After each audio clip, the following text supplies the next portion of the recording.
তোমার একটা প্রশ্ন করব। করো। মানুষের সবচেয়ে বড় শত্রুকে? মানুষের সবচেয়ে বড় শত্রুকে? হ্যাঁ। মানুষের সবচেয়ে বড় শত্রু আবার কে হবে? কিছু ক্লু দাও তো। মানুষের মধ্যে কম বেশি সেটা থাকে। মানুষের মধ্যে কম বেশি সেটা থাকে? হ্যাঁ। যেটা মানুষের বড় শত্রু হয়? বড় শত্রু হয়। মানুষের মধ্যে কম বেশি সেটা থাকে কি, যেটা মানুষকে বড় শত্রু বানিয়ে দেয়, তাই না? হ্যাঁ। মানুষের মধ্যে তো শত্রু, আমার মনে হয় মানুষের সবচেয়ে বড় শত্রু মানুষ নিজেই। সেটা বুঝিয়ে বলো কিভাবে।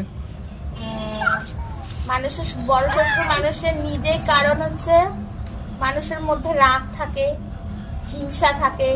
মানুষের মধ্যে যদি রাগ, হিংসা, লোভ এই তিনটে জিনিস আসে তো মানুষ নিজেই নিজের শত্রু হয়ে যায়, তাই না? ওই তিনটেই মানুষকে ক্ষতি করে। মানুষকে ক্ষতি করে। একদম রাইট অ্যান্সার।